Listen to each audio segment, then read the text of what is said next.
please, don't try anything that you're about to see us do at home. Ever.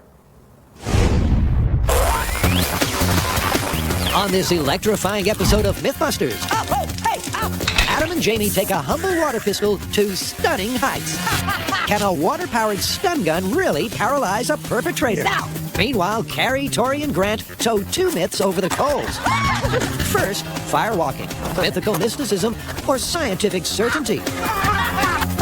Then, flinging a fire extinguisher onto flames. Tori! Can it really snuff out a fire?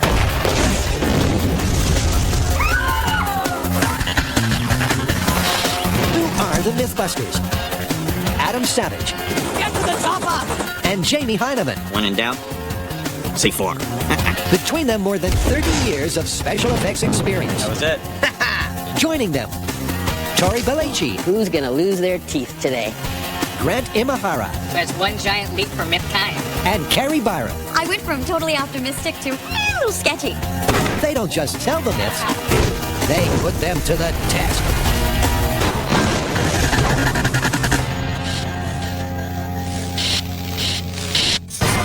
First up, something truly shocking. You know, I'm one of the few people in the world that knows right now that you're smiling. What's the smile about? I've got a new myth, and I'm excited about it. Well, don't hold back. What is it? Okay, well, rumor has it that secret agencies from countries around the world are developing a water-based stun gun. A water-based stun gun? Exactly. And it's our job to determine whether it's feasible or not. That is cool. You know what I'm talking about. I do. Stun guns are stunningly effective, but hard to reload. So that's where the mythical water stun gun comes in. But is this watery weapon really the favorite gadget of spies around the world? So you're the one that loves this, Smith. What's your plan? Well, the first thing we need to do is get a commercially available stun gun. And see what we can learn from it. Exactly. And then we'll make a water shooting gun and hook up an electrical source to it and see if we can shock the heck out of somebody. As long as that someone isn't me, I love this plan. And then we'll go from there. Perfect. Let's do it. So, first up, they're going to assess the non-water using real deal. And before you can say, don't stun gun me, bro, Wow. I don't like the look of that. That looks like it would hurt. because it looks so hurtful, Adam's taking no chances. We're obviously no strangers to being shocked on this show. Literally and figuratively. During the production of Baghdad Pattery, Tori got shocked. Scotty got shocked. And I unwittingly got seriously shocked. So with this stun gun, Honestly, none of us feel comfortable either getting shot by it or seeing anybody else get shot by it. So, in this case, this dude here is our stand-in target. 3, 2, 1. That is harsh. I hit him in the face. It turns out that a regular electric stun gun has wires that deliver a massive 50,000 volts through two of these barbed spikes. On contact with the bad guy, the volts instantly drop down to 5,000, causing neuromuscular incapacitation. And that simply means... And when you get hit by one of these things, you lose all physical control. Your muscles, the nervous system, and everything just go haywire, and you can't deal with it. Here at the MythBusters Electrolysis Clinic, we use the latest techniques to make sure those pesky hairs never come back. so that's what the commercial stun gun can do. It's got a range of 15 feet. It puts out an initial charge of 50,000 volts, which drops to 5,000 volts on contact, causing neuromuscular incapacitation. But can an electrified water stream trump this trilogy? Well, just in time, a delivery's arrived by man. Water pistols. Can a toy become a weapon? See, the thing here is that in order for the electricity to be communicated to our victim via water, the water stream has to be continuous, i.e. laminar for you engineers out there. So I've got an arm full of all the latest water shooting toys. We're going to shoot them on high-speed camera and see which ones give us the flow we like. First up, Adam sees red. By adding this dye, the water stream should be easier to analyze on a high-speed camera. This is the Heineman at his most vulnerable, working with red food coloring. His white shirt could be desecrated at any moment. With these spotless scientists still intact, the water pistol testing can begin. Little football, coming up. 1, 2, 3. You know, it looks like it's breaking up after just a couple feet or so. And that's something the high speed clearly shows. The moment it's out the barrel, the water breaks up into hundreds of distinct droplets. A 15-foot continuous laminar stream, this ain't. Cue the two-chambered deluxe edition. I've got high hopes for this one, but we'll see. But that breaks up too. They pull a different pistol, and another, but they all break up. meaning there's no path for any charge to travel through. What's next? It's the last one. It doesn't get any simpler than that. It's just a big tube. Yeah. All right. Let's see what it does. With only one potential pistol to go, it's the Myth's last throw of the dice. All right, I'm ready. Like the others, this fun gun sure is a super soaker. But is it laminar? That is by far the best one we've tried yet. At last, the high speed gives it the thumbs up. A 15-foot totally continuous laminar flow. Now the question is, can we get electricity into this stream? Can we get it to a person? And when we do, is it a reasonable stun gun?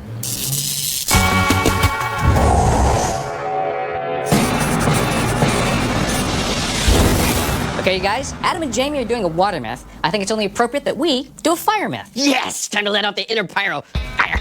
We've got 2 minutes you can unleash it on.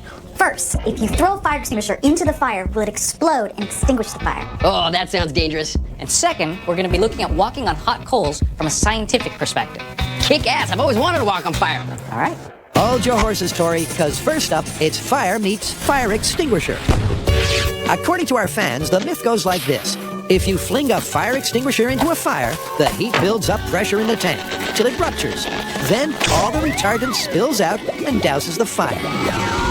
Or does it? Okay, so how are we going to test this one? Well, this one's pretty straightforward. I say we just build a giant fire, put the fire extinguisher in, see what happens. You know, there's not a lot of specifics to this myth, so let's take the 3 most common fire extinguishers with us. So that would be water, chemical foam, and carbon dioxide. Yeah, you did your homework. Always do. We're here at the Alameda Bomb Range, and we're going to test the myth that if you throw a fire extinguisher into a fire, that will explode and extinguish the fire. Yep, the guys intend to put the blowtorch on 3 everyday types of fire extinguisher. The myth that a fire extinguisher can fall into a fire and extinguish the entire fire is sort of general. It doesn't tell what kind of fire extinguisher, so we went and got every single kind we could. We have water, we have carbon dioxide, and we have chemical foam.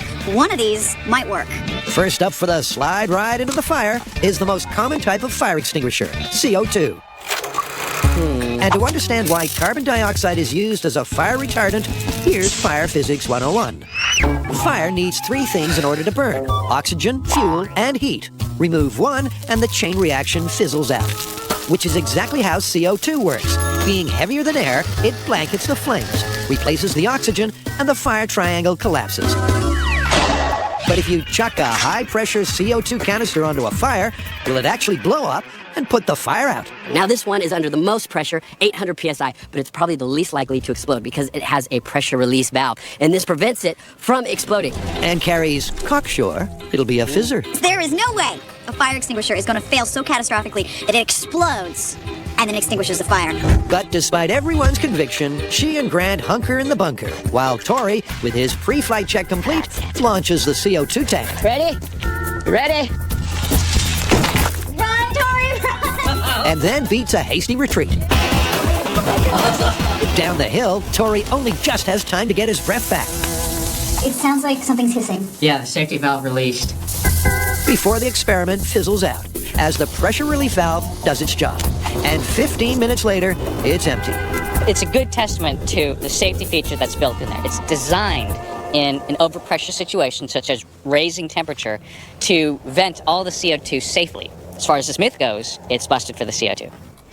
Hold your flaming horses, Grant. There are still 2 other types of extinguisher to test: water and foam. And unlike the CO2, neither has a safety valve.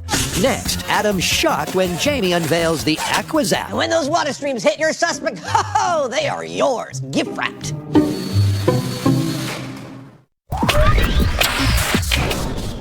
Will flinging a fire extinguisher into a fire make it explode and put said fire out? Carrie, Grant, and Tori have tried a CO2 canister, but it was a fizzer. So, how about a water extinguisher? It's a relatively simple system. This is a pressurized tank, and it's meant to have both liquid and gas in it. Put this in the fire, heats up the water, creates steam, increasing the pressure, and hopefully rupturing the tank. So while our twisted fire starters do their thing, let's get a prediction from Carrie. Even if there's a rupture, I don't see the fire going out. This is a big fire, and I just don't think that there's going to be enough explosion to put it out completely. All right, so fire's ready. So this is water extinguisher. All right, let's do it. In 3, 2, 1. At over 1,000 degrees, the burning coals rapidly convert the water inside the tank to steam under ever-increasing pressure. And remember, there's no safety valve on this one. Hopefully we'll get a rupture. So then water will go everywhere and put out the fire if the myth is true. If not, it's busted. But at the 9-minute mark, the canister has conniptions. We almost took out the thermal camera. It actually came at us! Now, it didn't explode or put out the fire, but it did turn into a little rocket. And the whole can, like, flipped over and then it went straight at us. But as far as the myth goes, So far, this myth is looking busted. yep, so far that's 2 in the busted bin. But up next, the foam fire extinguishers in the firing line. Next up, chemical foam. Now this is an aqueous film-forming foam. This is for Class B fires, which is flammable liquids like solvents or oils or that sort of thing. Foam extinguisher in 3, 2, 1. And in she goes. We got 9 minutes before the last one blew. You gonna bring cards? Now, let's do charades. Okay, you first. Okay. Two words. I get you. Sounds like. It put out the fire! It exploded and put out the fire! Oh my God! It's spraying! Oh, it's rain. Oh God! No!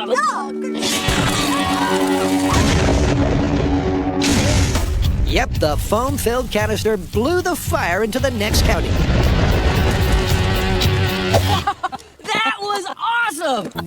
Where's the canister? I don't know, but it definitely exploded and it put out the fire. Wouldn't you agree? Oh, yeah, I'd say there's still a few embers, but it is plausible at least. Oh, definitely plausible. Look at that. That could put out a fire. Yep, it blew out the fire all right, but not in exactly the same way the myth described. Put out the fire! It wasn't the sudden release of the canister's retardant that dampened the flames. The explosion simply scattered the fuel to the far-flung regions of the range. And this success has given the guys an idea for one more test. Another 800 psi CO2 canister, but this time with a dangerous difference. You know, there's no safety feature on the water or on the chemical foam, and that was kind of exciting. So we're going to see what if for some reason there was a fault in the system? What if that safety feature wasn't there? What would happen? Unnecessary? you think, Sure, Dana? but it sounds exciting. Remember, these two are only under 100 psi. So can they extinguish a fire by taking the safety out of a CO2 safety valve?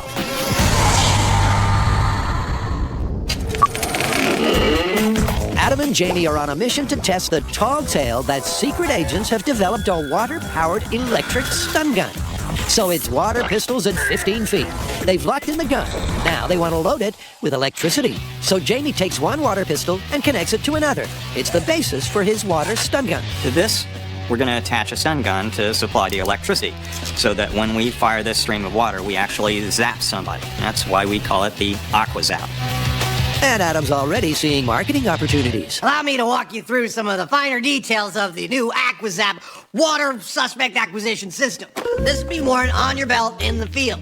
When you see a suspect, all you gotta do is find a source of some salt water, and normal table salt works just great. Draw up water into your tubes, and then aim at your suspect. Pull the trigger of this electric device right here. Electricity will travel through these two wires out to electrodes that are in the water stream, and when those water streams hit your suspect, ho-ho, they are yours. Gift wrapped. So we've got our gun, we've got it hooked up to stun gun power. Now we need to test it. Well, what we need to find out is whether the stream of water is able to carry enough electricity to actually zap somebody. And I have a plan. It works like this. You get a couple of buckets. You put a couple of metal plates at the bottom of the buckets. They're wired to a meter. You shoot water into the buckets. The electricity flows through the meter, and you can measure what you've got and whether it's enough to actually zap somebody. Not bad. It sounds a little complicated. Well, it is a little bit, but I happen to know a qualified electrical engineer, and we could bring him in. And that highly experienced engineer is Grant. He's got the job of putting together the 2-bucket target with copper sensors in the bottom. All will be revealed on his oscilloscope reader. And we'll know if the signal is being transferred to the target via the water by what we see on the electrical screen. With everything set, Jamie's ready to wield the wacky water weapon. So cue the sarcastic sidekick. I think it's clear that one of these is going to be on the belt of every police officer in the country inside of a couple of years, man. This thing's gonna shake things up. CIA, take note. This might be the moment of truth you've been waiting for. Did you get something? I did actually get something. Jamie's bullseyed the sensors, but the zap detector has brought up a dodgy reading. What it's reading like is that it's like it hasn't made contact with a person yet. And this means just one thing. Over to you, Grant. Now, interesting thing about stun guns, they have 2 phases. First phase, really high voltage. And that is to arc, let's say you have an air gap, the barbs are caught in your clothing, whatever. It arcs so that it makes a connection. And that goes to the second phase, which is called the loaded phase. And that's where the stun gun actually does its work of incapacitating the target. And that is where we want to be. The bucket rig, preventing it from getting to that second phase. Thanks, Grant, but I, for one, need a graphic. Leaving the muzzle, the stun gun barbs spark at 50,000 volts, called the arcing phase, as they try to complete a circuit. On contact with the target, they hit the loaded phase, where the volts drop instantly to 5,000. 5,000 volts means the target isn't killed, he's just incapacitated. So for take two, the bucket's kicked, so to speak, and there's a ballistics gel dummy in its place. Will this get them into the loaded phase they're looking for? We have put a pair of screens in that describe the two extents of where his heart would be if he had one. This allows us to measure the exact amount of electricity the stun gun applies to your heart when you get zapped. Jamie's locked and loaded for a test at point-blank range. 3, 2, 1. But even at that distance, it's not a good start. Looks like it's going into the loading phase, but the voltage is much, much less. It's hit the loaded phase okay, but the voltage is so low it wouldn't even stun a stink bug. So the ballistics gel test is already looking very shaky. Jamie tries again, this time from 5 feet away. Go for it. But now it's gone from bad to worse. This trace right here indicates that you never made it into the loading phase. But we did get a signal out of it. Yes, but it's still in the arcing phase. And that's not what you'd call ideal in a stun gun. It's not where you want to be if you want to stun someone. It's where you want to be if you want to potentially kill them. Oh, okay. Yeah. All in all, it's not going well. In a tedious, tiresome afternoon, attempt after attempt yields a totally different result. From no stun to death. These electricity myths really kick our ass, I swear. Which is Adam speak for this myth's heading due south. Later, the stun gun gets stunning. But next, the team confronts their fiercest fiery fear.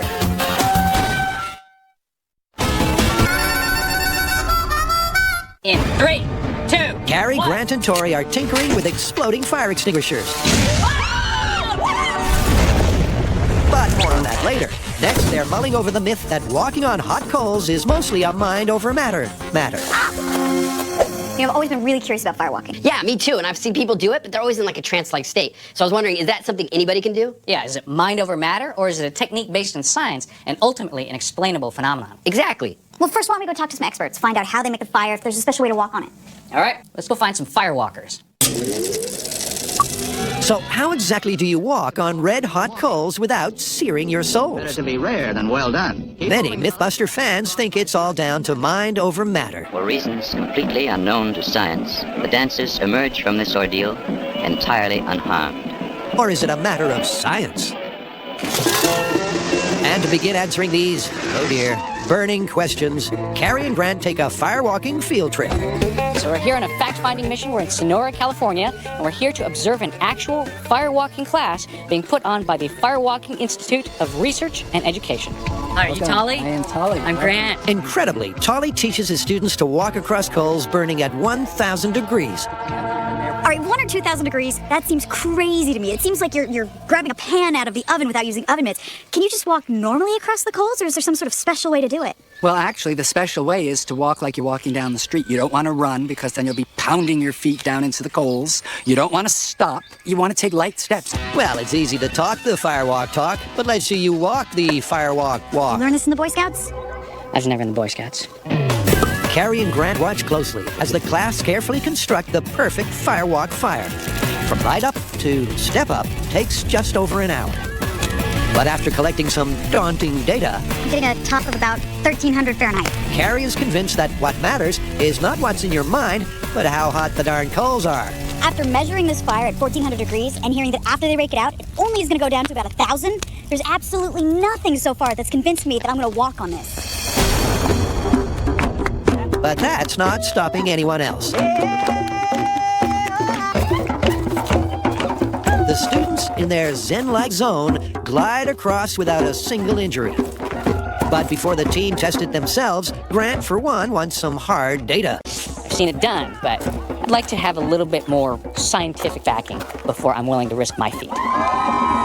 So it's back to the shop where the science can begin. And to find out just how much heat gets to the feet, Carrie begins by fabricating a fake foot from heat-resistant silicone. Now let's step over to where Grant's making a sensor, used to assess burning in firefighting outfits. So this is called the copper slug calorimeter. And the idea is that you have this disc of copper that's an exact size and weight. And based on those characteristics and its thermal transfer, you can connect a thermocouple to it, which measures temperature.